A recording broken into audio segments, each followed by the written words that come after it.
మెదక్ జిల్లా వెల్దుర్తి మండల కేంద్రంలోని శ్రీ రాజరాజేశ్వరి దేవాలయంలో గత 41 రోజులుగా మండల దీక్షలు చేపట్టిన హనుమాన్ దీక్షాపరులు శుక్రవారం పవనసుతుడికి అత్యంత ప్రీతికరమైన ఇరుముడి కార్యక్రమాన్ని వేద పండితులు గిరీష్ శర్మ మరియు వంశీ శర్మ గారి ఆధ్వర్యంలో ఇరుముడి కార్యక్రమం కన్నుల పండుగ నిర్వహించారు. ఈ కార్యక్రమానికి హనుమాన్ భక్తులు అధిక సంఖ్యలో పాల్గొని హాజరయ్యారు. ఈ సందర్భంగా గురుస్వామి శ్రీనివాస్ మాట్లాడుతూ హనుమాన్ దీక్షలు గత 18 సంవత్సరాల నుంచి వెల్దుర్తి పట్టణంలో క్రమం తప్పకుండా కొనసాగిస్తున్నామని, అత్యంత భక్తి శ్రద్ధలతో 41 రోజుల మండల దీక్షలు చేపట్టి మాల విరమణ కొరకు ఇరుముడిని భద్రాచలంలోని శ్రీ సీతారామచంద్ర స్వామి ఆలయంలో అప్పగించడం జరుగుతుంది. ఈ సందర్భంగా వారు తెలిపారు.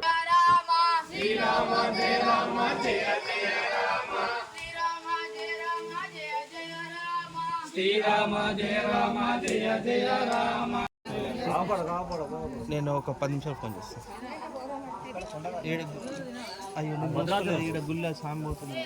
మరిన్ని అప్డేట్స్ కోసం మా ఛానల్ని సబ్స్క్రైబ్ చేయండి.